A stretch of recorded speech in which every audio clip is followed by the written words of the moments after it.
All right. Looks like we are good to go.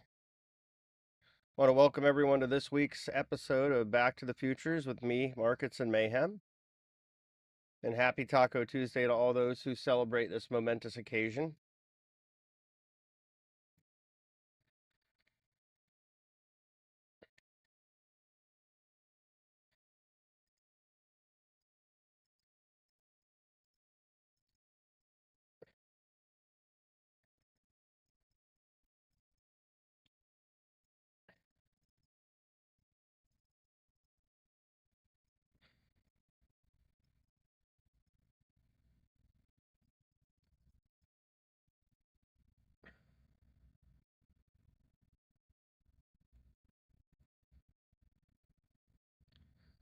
So let's get down to it.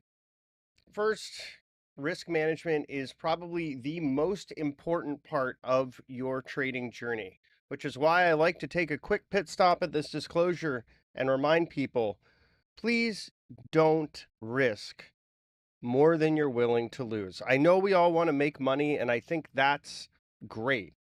Obviously, building wealth is important. Realizing financial independence is a goal for us, for our families. But on the other side of it, if you don't have the capital to put at risk, you're not going to be able to get there. So don't treat every trade like a lottery ticket. Treat it like a business. You're buying and selling inventory. You're trying to capture a positive spread. I can't emphasize that enough. And I say that because I see a lot of folks, especially newer on their journeys, hurting themselves. And maybe it's a trader's rite of passage to blow up at least one or two accounts. That could be true. But at the end of the day, the goal here is to keep your doors open next week, next month, next year. And that means always have enough capital. My rule of thumb, don't put more than 1% of your portfolio at risk in a single trade. Then you'll always have capital to come back with, and you'll always be able to sleep at night. About me, I've been trading the markets for 20 years. I've been investing for about the same period of time. And this has been a really important part of me finding my way from a discretionary trader to a systematic trader. What does that mean? So, discretionary trading is much more gut feel, it's much more subjective. And for some folks, don't get me wrong, it can work. And for those folks that, your discretionary trading, your win rates are good, you're happy with your consistency, more power to you. But for the majority of people that I've interacted with, systematic trading tends to favor higher levels of consistency and reduced risk. I think that's important to take into consideration in light of the environment we're in. That is to say, right now, it's really easy to make money being a bull, and that's fine. But on the other side of it, this environment isn't a permanent environment. A lot of people will feel incredibly smart during a bull market, only to be thoroughly humbled when it ends. And the reason I mention that is because we need to be ready for regime shift when it does happen. Whether you're a day trader, a swing trader, or even an investor, the way we execute, manage risk, and allocate capital in different regimes has to evolve. Systematic trading makes it a bit easier to detect that regime. You can look at things like momentum to get a sense as to whether you're in a qualified uptrend in an intraday, weekly, monthly time frame, or whether you're starting to consolidate or even go into a downtrend. That trend awareness can help us decide what trades are most appropriate. Also important to note that even at the broader level, let's say at the index level, if there's a structural uptrend, that doesn't mean there aren't components that are showing relative weakness or even in their own downtrends, setting up the potential for hedges or pair trades or otherwise. There's always an opportunity somewhere. That's really the big takeaway. And a systematic approach, qualifying things like momentum, options levels, volume profile, can all help to put that together so you can have a framework. And how do you keep that framework honest when you're trading? Keep a trading journal. That way you can record what you're trading, why you're trading it, how you're trading it, and review regularly. What type of trading strategy works? What instrument do you have the best success rate with? and also what doesn't work. So you can start pivoting into the areas of your trading where you're finding success and discovering why you're experiencing weakness in those areas where you're not. This is extraordinarily important. And again, I know folks come into trading thinking fast path to riches, lottos and Lambos, all that sort of nonsense. And for some, they may actually get there. You might see someone get a 100 bagger. The problem is that when you have a very easy path to wealth, you rarely keep it. So, in all honesty, if you have a really easy time in your initial trading, like the environment we're in right now, it could set you up for failure later because you're not polishing your risk management practices, because you're not focusing on your process. You're just sort of winging it. And again, this is an environment where it's really easy to wing it and win, but doesn't mean we shouldn't try to be disciplined if we want to continue to do this and if we want to achieve consistency in different regimes. So that's what I do. That's why I do what I do, because I do want to help people succeed throughout the market cycles.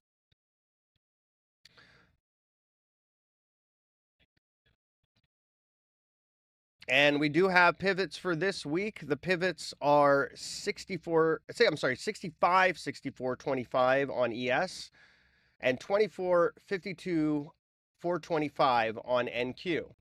These are pivots that I would be bullish above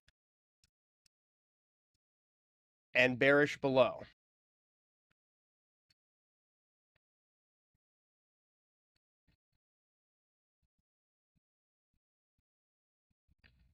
And I'm posting that on social, so if you want to check it out there, you'll be able to do so as well. The reason I share these is because it's another part of that systematic process. If we see price close below these levels, I'm looking for hedges. I'm looking to take opportunity to hedge out some of that portfolio risk. But as long as we're above these levels, I'm more inclined to want to take bullish trades. And the reason for that is these pivots are built on a combination of price, volume, and other analysis, and they tend to help us identify the very near-term trend we're in.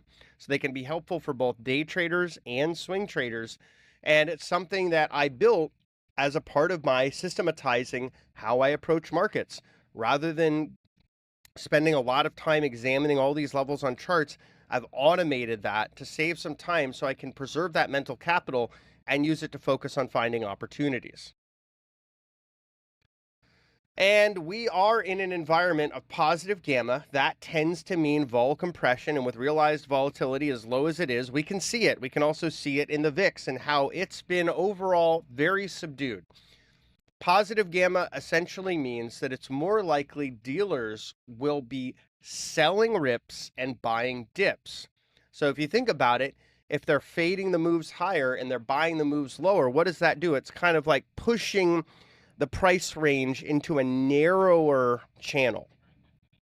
That doesn't mean a really large event volatility catalyst or headline or something else couldn't break us out of that range, but all other things being equal, that's the effect of positive gamma. It's vol compression, and positive gamma also, when you historically backtest positive gamma regimes, tends to be constructive for price action. That is to say, it's overall bullish to be in positive gamma.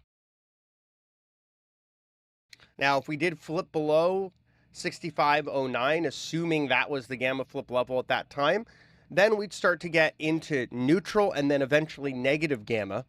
Negative gamma means dips are sold, rips are bought, and vol expands. Negative gamma environments tend to be bearish when you backtest them. So just some things to be aware of in the market that we're going to be approaching today and through the rest of this week.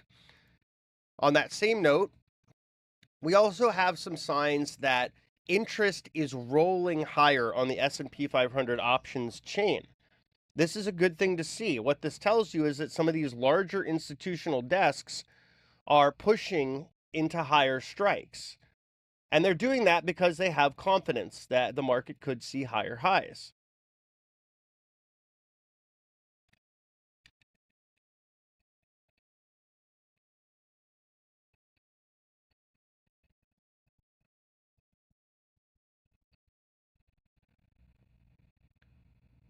Now, folks, we've got some exclusive deals for you. Visit Traderade.com/bookmap. That's Traderade.com/bookmap.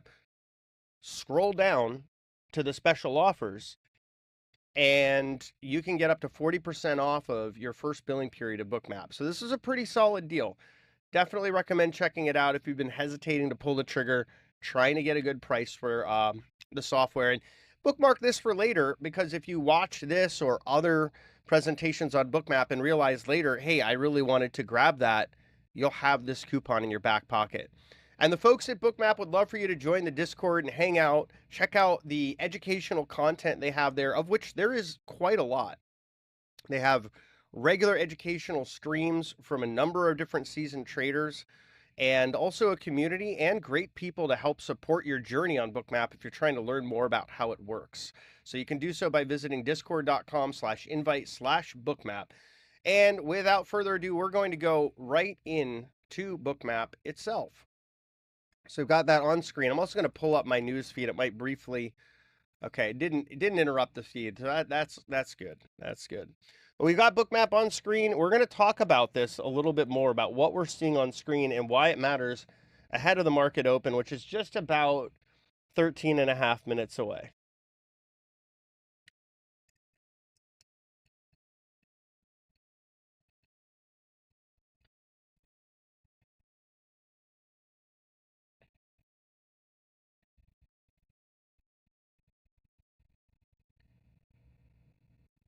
So one thing of note here is there's a really large stack of offers overhead that just emerged just about 10 minutes ago on the S&P 500.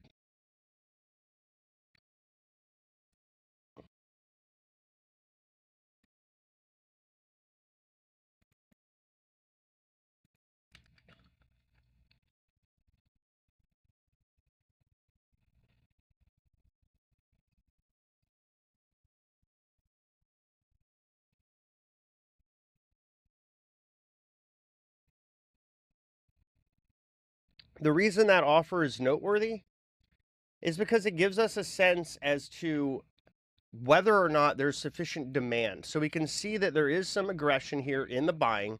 We also can see there is some iceberging, not too much, but some stepping in. And the question becomes, do buyers have enough demand to take us through this offer zone where there's about 1,400 contracts on offer? That's not a small amount,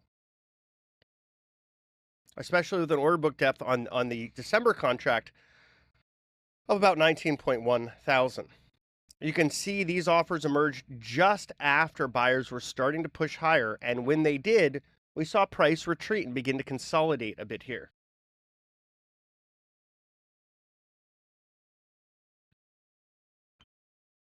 Let's talk a little bit more about what we're seeing on screen here too. So if you're new to Bookmap, you've tuned in to the right stream.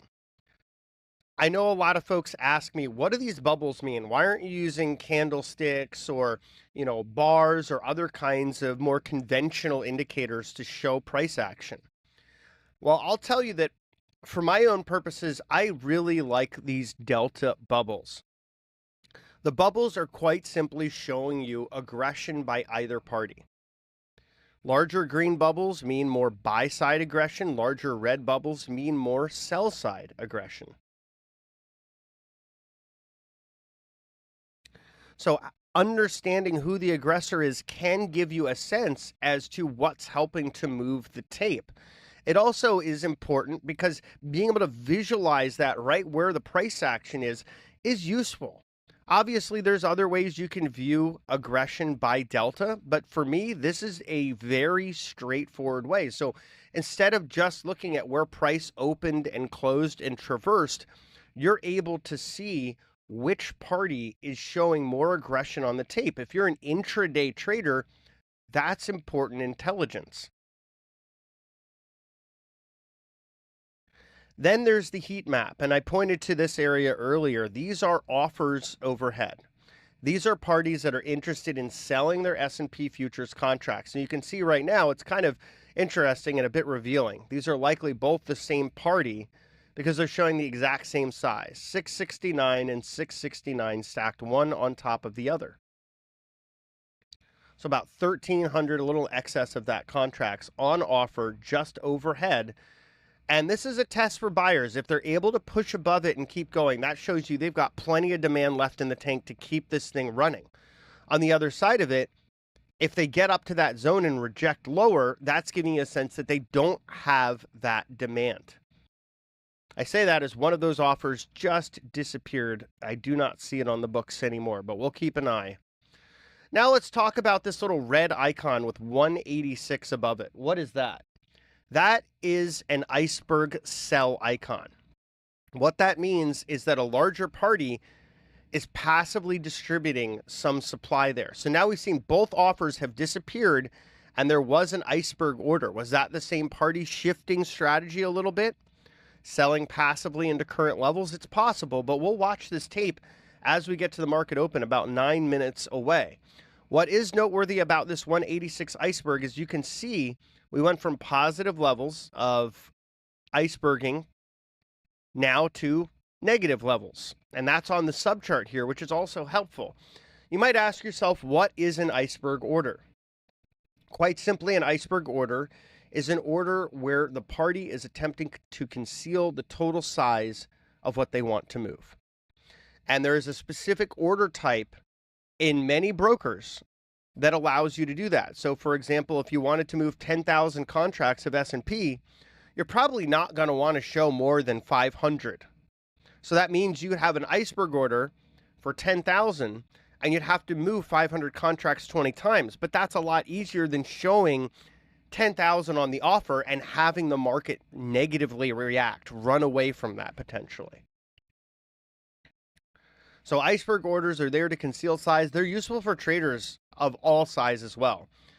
For me, when I'm trading less liquid instruments, for example, options or smaller stocks or less liquid futures, I'm always using icebergs. It improves execution, but also it makes sure those market making algorithms don't go a bit haywire and run away from your bid or offer.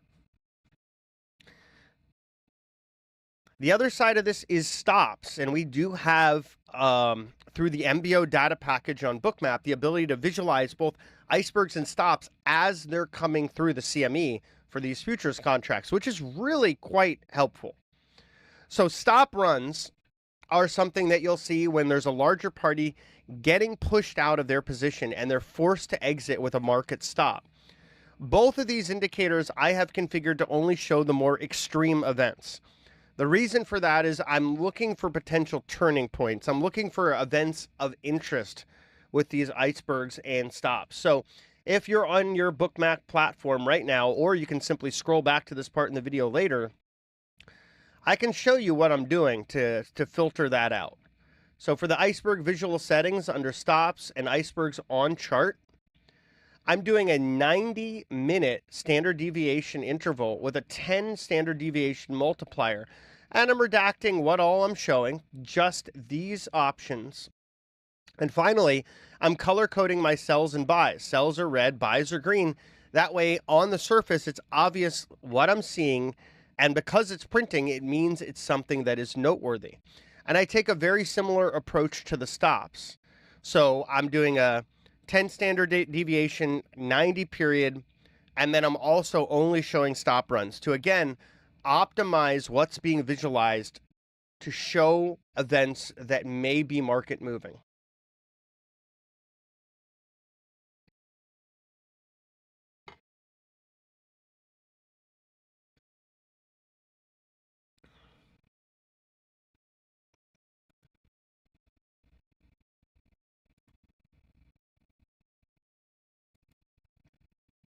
So I have a couple questions in the chat. How do I start? And could you pull Euro futures?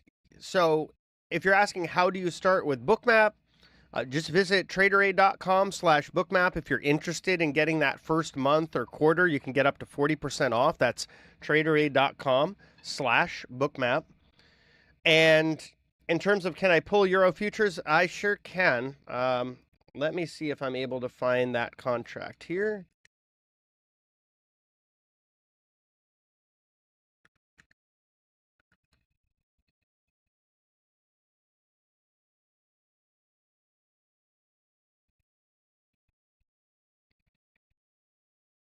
All right, give me a moment. I'm going to look at pulling up the Euro futures contract on here.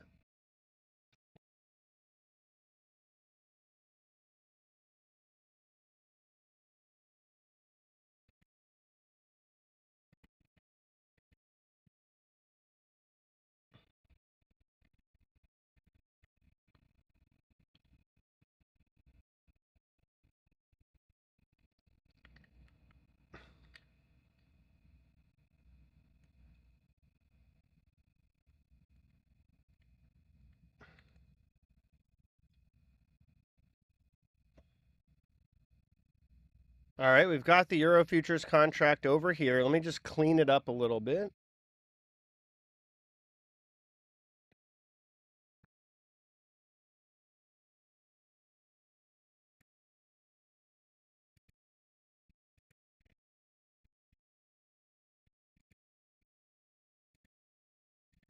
All right, there we go. We've got Euro futures right on screen.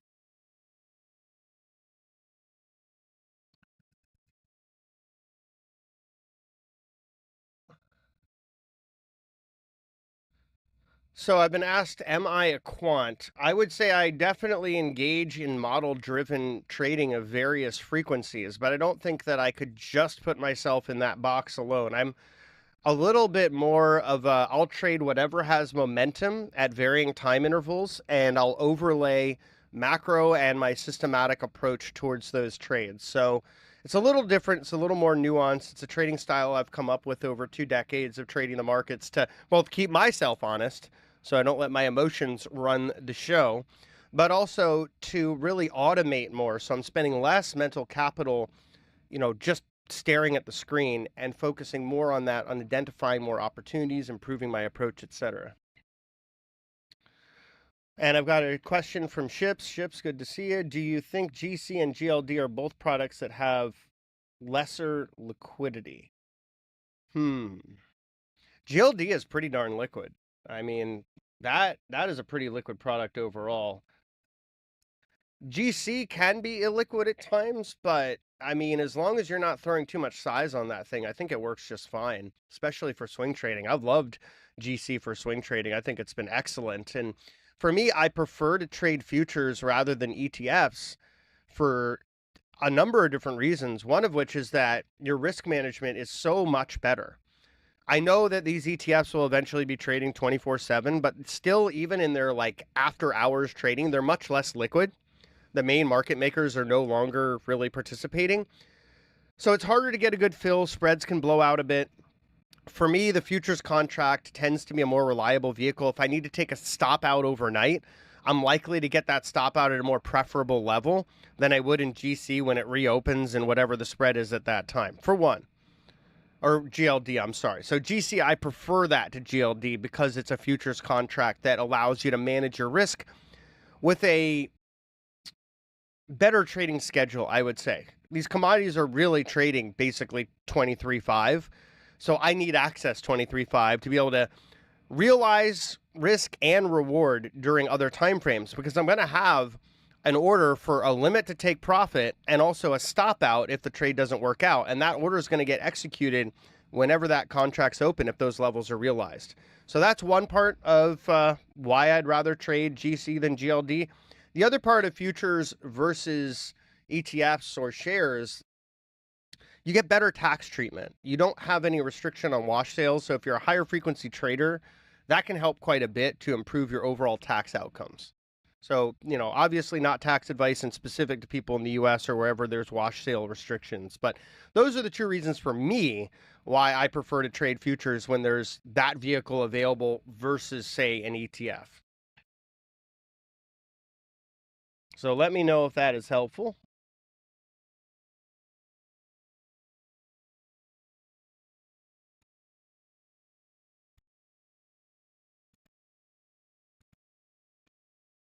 And folks, if you have any questions, feel free to reach out. You can post them in the Bookmap Discord or on any of the streams you're listening to, watching, and I'm happy to answer. I'm going to bring up another view of the S&P as we approach the market open here.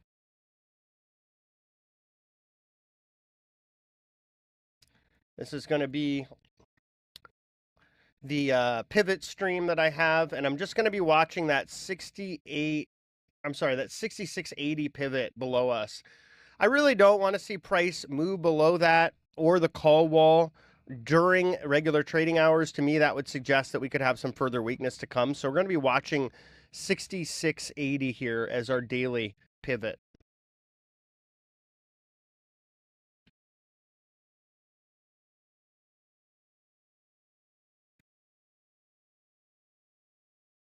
Now let's get back into Bookmap.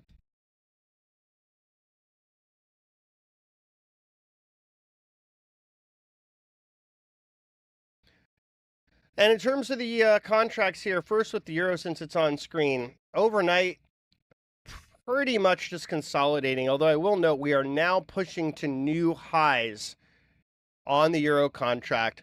And I could see reasons for the euro to want to move higher, one of which is that we have a really aggressive spending agenda in the US. The second would be that we have a Fed rate cut coming in, and it's likely to begin a series of rate cuts. And the third would be that we have an administration whose agenda is to get more export flow. And the best way to do that is to cheapen your currency to make your exports more attractive. So there's a motive to weaken the dollar further. But I will say I prefer to express that trade in long gold and long silver rather than long euro. And I've been an adamant advocate of long gold for about 2 years now, when this run really had a Bollinger Band squeeze breakout. That was the moment that had me really interested in getting long gold. And I'm going to show you what I mean real quick. I know the market's open and we're starting to trade. We'll get into that in just a moment. But I want to show you what this Bollinger Band squeeze breakout looks like, because I get a lot of questions about gold regularly. And specifically, how do we look at gold in a way of trying to kind of figure out, are we still in a good uptrend? Is everything still looking good? Like when things were consolidating here, I had a lot of people questioning whether gold was topping out. And I was adamant saying, I think it's consolidating to resolve higher. So here's that move from the end of 2023 into 2024, where I said we're squeezing. And then we had that big breakout in early 2024. So this has been a move in gold that is predicated by what we call a Bollinger Band squeeze breakout. What that really means is consolidation and then volatility expansion. So here's the Bollinger Band squeeze period. It lasted about 5 months. You can see that because the band width on top and the band width within the chart has narrowed. So it's squeezing together those candles. The price range is quite narrow. And then once we break out of that squeeze, that consolidation period, there's all this energy that often gets released. So how do you set this up? You're looking at, on my screen, Bollinger Bands on a weekly chart with a 2.1 standard deviation and a 50-week sample period. And the real way to qualify that you get that squeeze breakout is that on the breakout, you hug the band that is going in the direction of that initial breakout. So in this case, it was a breakout higher. That breakout led to gold hugging that top band and even moving over it. I know conventional wisdom is that Bollinger Bands are resistance and support, but that's really only true when you're consolidating. As you can see, when we were consolidating back here, that upper Bollinger Band was resistance until we broke out of it. We saw that expansion. My theory is that Bollinger Bands, when you're in an expansion phase, you really want to see them hugging that top band. You really want to see that continued expansion of the bands as well. So gold, in my mind, is in extremely healthy territory. This is exactly what you want to see to qualify that momentum still favors further upside. I think $4,000 an ounce is practically a sure thing. Again, for the same reasons that the dollar is going down, gold can go up. Deficit spending, lower short-term interest rates, and some motivation to try to weaken the dollar to make it more favorable that our exports are in demand. So that's your gold Bollinger Band squeeze breakout. That's the theory that can work on gold, it can work on Bitcoin, it can work on silver. Anything that really trades off of momentum, Bollinger Band squeeze breakouts can be a good indicator, and you can backtest them. You can plug them into various platforms like TrendSpider or FinViz or otherwise and backtest Bollinger Band squeeze breakouts.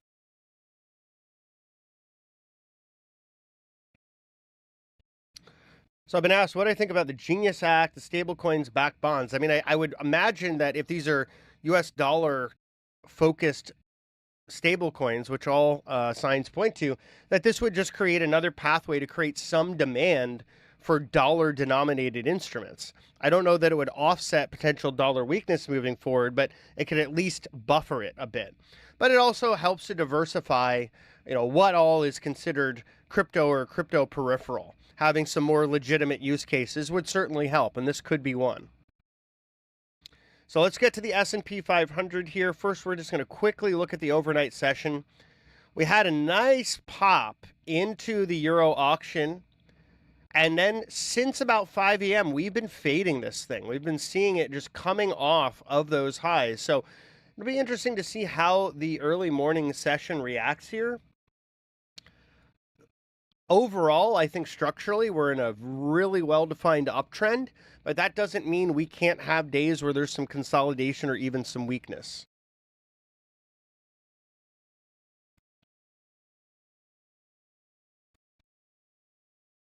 And we have the high-low price bands here. We are just pushing to a new low. Remember I said earlier, I don't want to see this thing break below our pivot, call wall, and we can see the point of control there. So this zone between 66.80 and 66.79, that is the key support area that we don't want to see price break below and build some acceptance into. That could be pretty problematic. Would likely give us some further downside to realize.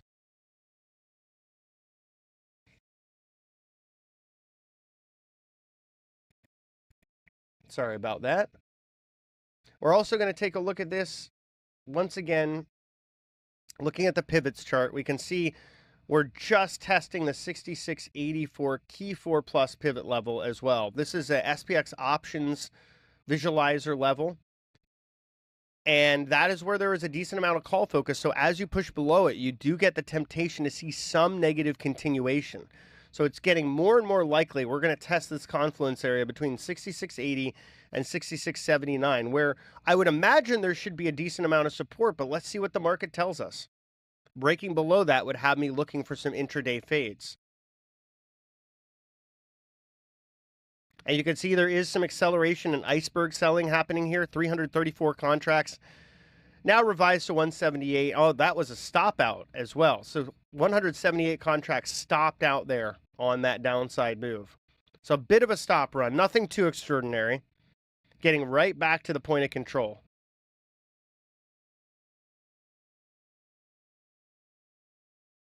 Remember, folks, a few bits of information to take into consideration.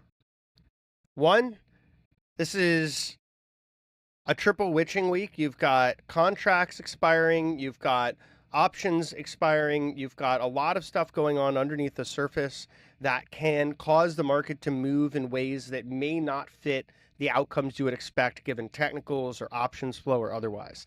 So be prepared for a bumpier ride and less certain outcomes. Some folks decide to take part or all of this week off as a result. The second part is you've got the Fed this week coming up tomorrow. They are likely to do 125 bips cut. I think that's really all we can count on. I don't think we're going to get 50, but we'll see what happens. I think it's 25, and I think it could be an event where you may even have a sell the news type of reaction because it's all but priced in.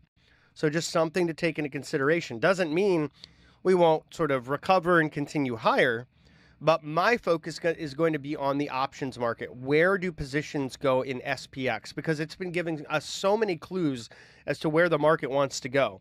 Right now, we see some positioning rolling higher. I went over that during the pre-market stream, but I'd really like to see more of that positioning rolling up to 6,700 and 6,800 to define that the market has a lot more interest in higher highs from here.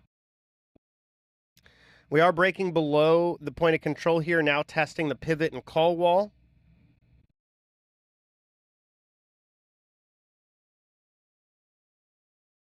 it is also quite possible that you're going to see some just-in-time hedging flows today and tomorrow in the morning ahead of the Fed. And what that means is because volatility selling has become very popular as a strategy and it's worked, so why wouldn't it be popular? But that also means if you're hedging, you want to put those hedges on as close to the event as you reasonably can, either a day ahead or the same day. So sometimes those just-in-time hedging flows can pull some liquidity out of the market because people are buying puts. Market makers then have to hedge that delta, which means they sell some S&P futures, and that can be a little heavy on price while those flows are coming through. Yeah, if the Fed held rates, I don't think that would go quite well for the market. I think it would be pretty disappointing. You'd probably get 1% plus to the downside, but I don't think that's likely. Now, it's a whole other conversation as to whether the Fed should be cutting rates. We can see that that pivot level has been taken out. The call wall is being refactored as we recalculate options levels and we move below it. But what this is really telling us is we're starting to build some acceptance at these lower levels below our key pivot. That is bearish. So we'll just pull up this chart as well. We could see key 1 plus below us at 66.74. That's going to be another level to watch. But overall, this initial impulse move lower is a little bit disconcerting. It could be just some of that just-in-time hedging flow, or it could be some actual distribution happening. We'll be watching this tape to get some more clues as the session goes on. We do get some housing data in and business inventory data in at about 10 a.m. Eastern as well. U.S. NAHB Housing Market Index with a forecast of 33 and a prior reading of 32, as well as U.S. business inventories month over month with a forecast of 0.2% and a prior reading of 0.2%.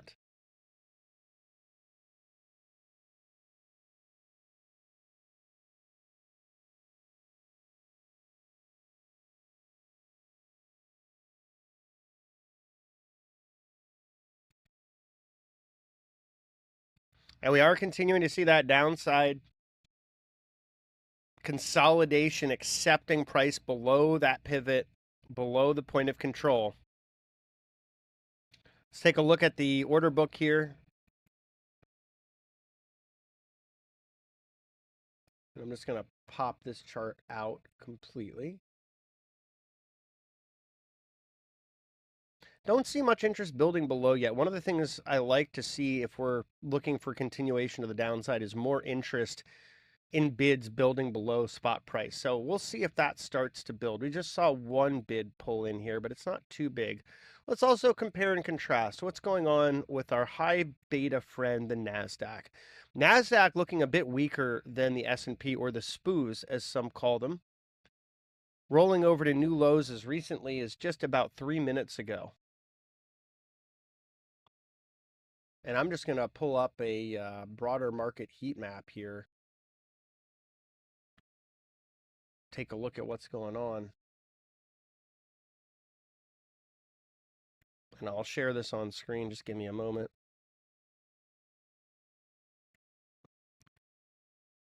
So here's our heat map from FinViz.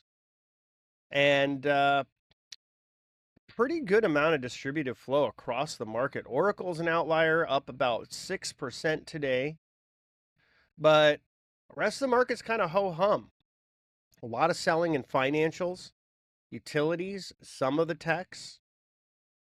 And that's one of the things that's helping to drag down the NASDAQ. This whole area of red to very passive bids other than Oracle's definitely helping. The software sector is taking a hit as well. So all that kind of helping to drag down the NASDAQ a little bit here, as we've seen this morning. And S&P also looks like it has some room for continued downside.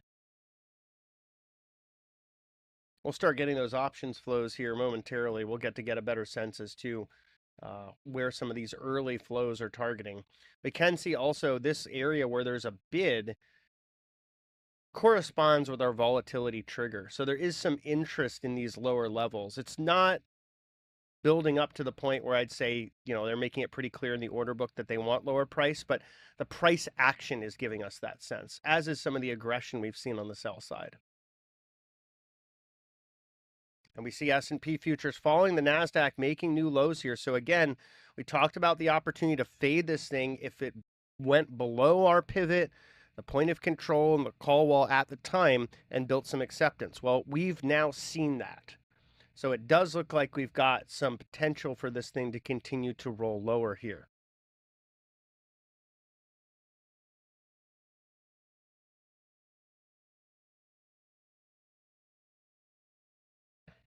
We'll be watching key 1 plus as a next level of potential support on the way down.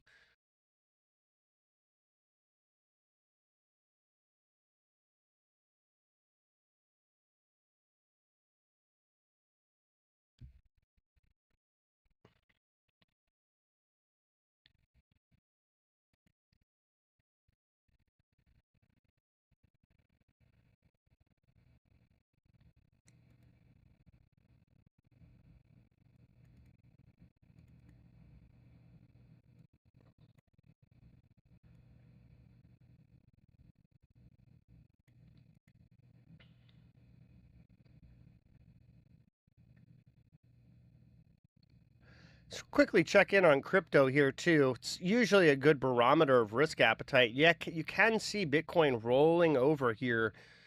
That is also worth noting. We've crushed below that point of control. You had that retest, it was a rejection.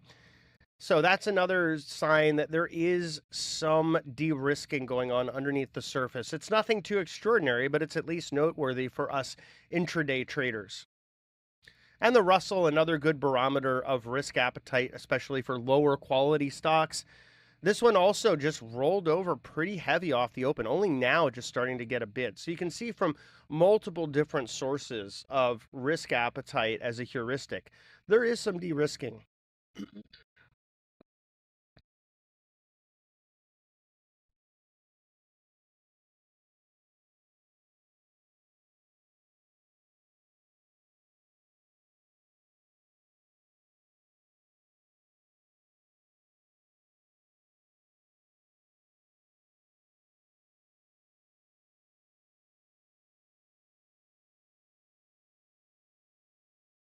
Now, this is interesting. We just saw a big seller exhaustion print in the NASDAQ.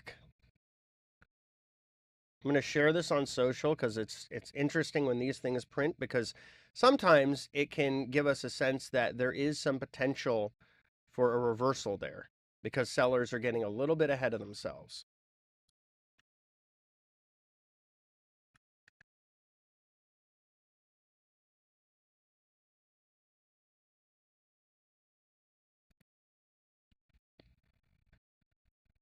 And indeed, we are seeing a bounce off that seller exhaustion.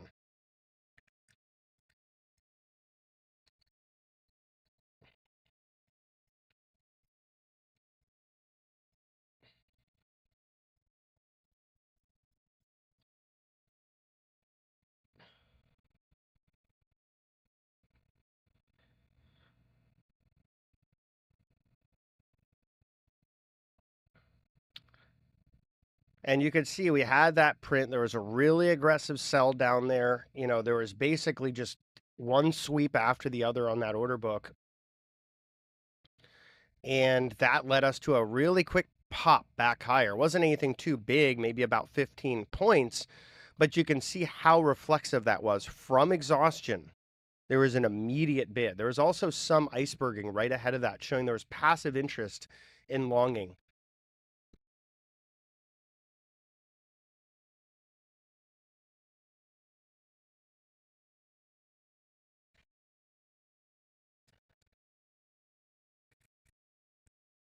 So we're going to continue to watch that because those seller exhaustion, buyer exhaustion, any kind of exhaustion is a good indicator to watch for continuation. Like if you're going to see a reversal from one of those, it can carry forward a little bit because there are other participants in the market that can see similar flow and say, I see those guys are getting a little bit off sides here. Maybe I'll take advantage of that push a little bit, see if we can get them to, buy back in at higher levels.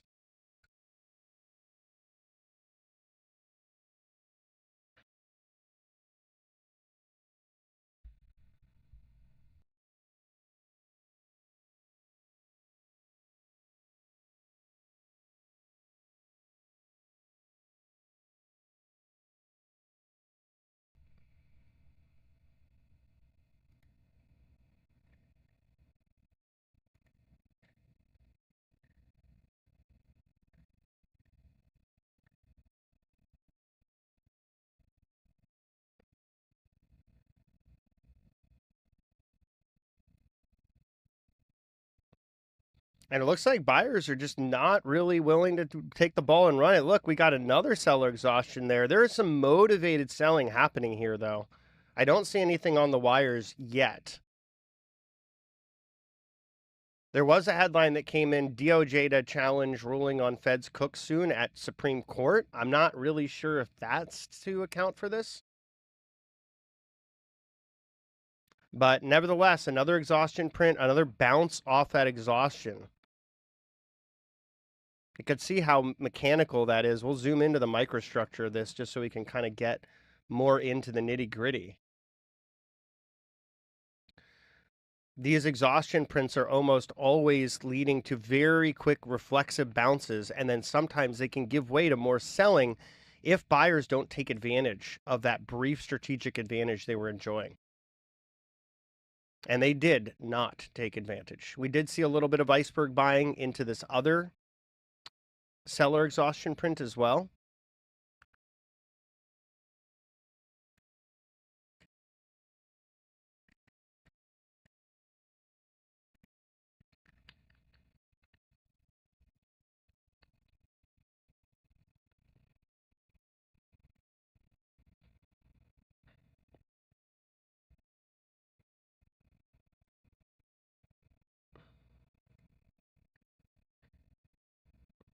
Let's take a look at our friend, the S&P 500, just orderly selling, grinding lower, not too much aggression by the sellers. And in fact, you are seeing a decent amount of iceberg buying in that selling. You look at the subchart here, you've got in aggregate a positive 3,000 contract read. So there is an attempt to absorb this downside by buyers so far. And we're just stair stepping lower. So the original theory that we talked about with ES, that once it broke below the point of control, pivot, and call wall confluence area, that there'd be an opportunity to fade that once acceptance is built, which we surely have. That's playing out. That short thesis on S&P on a scalp time frame is working out quite well so far. We can also see some of those options flows are starting to register in the SPX options visualizer. This is a tool I built specifically to track key options levels and flows. And we can see there's interest in these lower levels. Remember, we looked at this bid before and the vol trigger and said, looks like there's some interest building in this lower level. Now we can see that further qualified by the second most active put contract in SPX, also showing interest in that lower level.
So S&P consolidating here after that last move lower. Let's take a look at the NASDAQ. And indeed, we are above that last exhaustion print that we had on the NASDAQ. We are also seeing some more interest in iceberg buying in the NASDAQ, about net positive of 600 contracts there. But overall, these markets look wobbly, I gotta say. So the seller exhaustion prints, to be clear, this is something to watch for scalp timeframes mostly. Sometimes they can mark turning points for, a broader time period intraday, but for the most part, it's about that really near-term reaction. So for example, if I saw a seller exhaustion print in the NASDAQ and I was short of it, I'd be looking to cover some of that after I see a print like that, because it's telling me sellers are getting ahead of themselves. Maybe a good time to take some risk off and look for another opportunity to reoffer. And indeed, if I had taken some risk off in that, I'd be looking at reoffering again. There's been plenty of opportunities to consider doing that after you would cover from a seller exhaustion print and then see that bounce back. You could also take it the other way and say, I'm going to be really nimble and scalp long after a seller exhaustion print. Obviously, you have to be really, really nimble to do that. But if you have that kind of agility, you can use that to capture some points as well.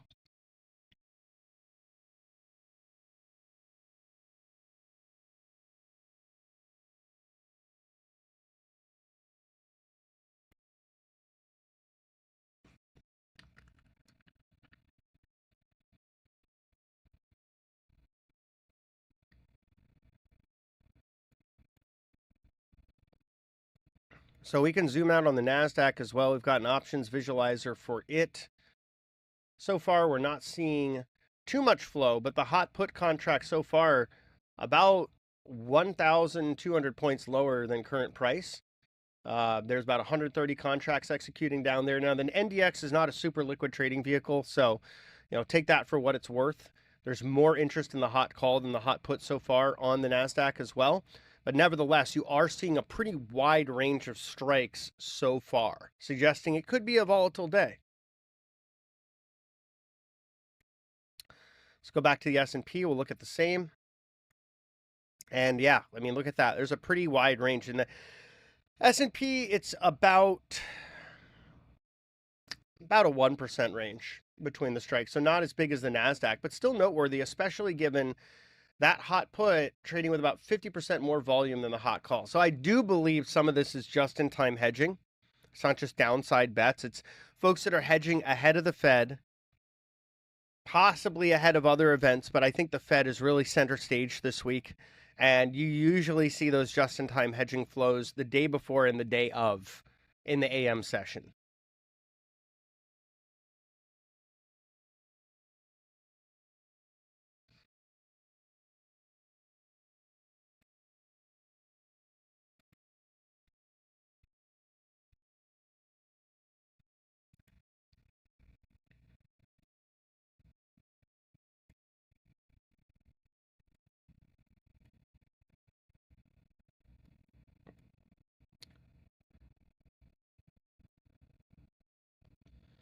But overall, what I'm seeing on the NASDAQ and the S&P is really just a micro downtrend structure. You can see it with lower highs, lower lows. That's been the flow that we've seen for most of this morning, really since 5 a.m. It's been like that. And the regular trading hours session in New York has not changed the overall feel of this market. It just feels like it wants to give some back. There's a little profit taking, a little bit of skittishness ahead of the Fed. Obviously, the desire to hedge ahead of that in case you don't get what you want from the Fed. God forbid they come out and don't cut rates. You could see the market swoon a bit. People are hedging into that potential as well, which does give you the other side of that, which means when the Fed cuts, and I'm saying with a degree of certainty because I believe they will, you could see some of those hedges taken off, which is liquidity positive. If you're selling puts, market makers are then able to cover shorts that they put on to hedge that delta out. And that would mean that's liquidity positive. So often is the case when the event volatility catalyst is behind us and whatever the outcome is realized, if it's not a bad outcome, you can see those hedges taken off. And sometimes even if it is a bad outcome, but it's not too bad, you can still see those hedges taken off into that event.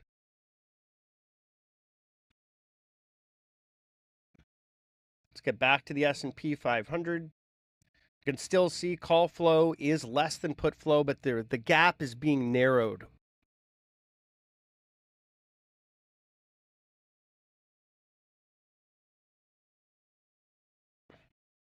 And there is still passive iceberg buying here. So there are parties that are looking at this early morning weakness and buying thousands of lots of S&P passively. That's meaningful to keep in the back of your head, particularly if you see flow start to favor calls later in the session. That you have all these folks that bought in at lower levels that are looking for a potential push. And again, I'm saying all this with the caveat that it's triple witching and you've got the Fed. So price discovery is going to be a little more goofy than it usually is. But still, these things are worth watching. And this information is something you can record in your mental journal for later days when you're trading, to look at these variables, to look at the flows in the futures contracts and in options, which really do move the futures. I think it's important to take that into consideration that, for example, SPX, it's about 1.3 trillion of notional, 1.3 trillion with a T of notional flowing through about 10,000 contracts every day. 60% of that flow is expiring the same day. Around 80% of that flow is expiring within a week. So lots of short-dated interest in that vehicle. And that is the biggest driver of price discovery in the S&P 500 futures contract. All that options hedging activity by market makers. So when you're looking at the volume profile, you're really seeing, for the most part, not in its entirety, but for the most part, hedging activity by market makers. That's why the volume profile is important, but it shouldn't be the only thing we look at. We really should be looking at options levels as a factor and options flows to get a better sense as to where there's key areas of interest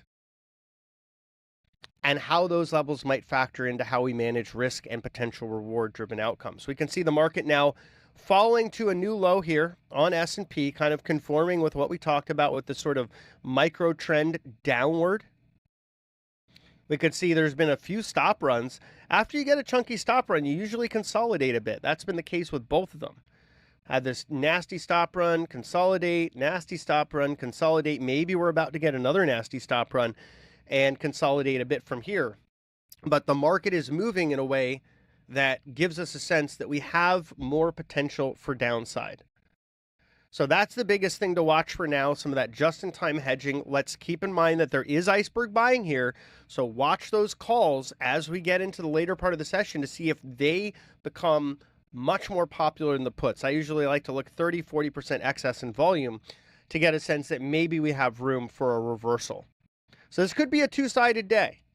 That's really quite fun compared to the markets we've been trading of late. I want to thank everyone for tuning into this week's episode of Back to the Futures with me, Markets and Mayhem. I'll be back next week, Tuesday at 9 a.m. Eastern. To learn more about what I'm doing, visit me at Traderade.com. And to get 40% off Bookmap, visit Traderade.com/bookmap and scroll down to the special offers. I'll catch you all next time.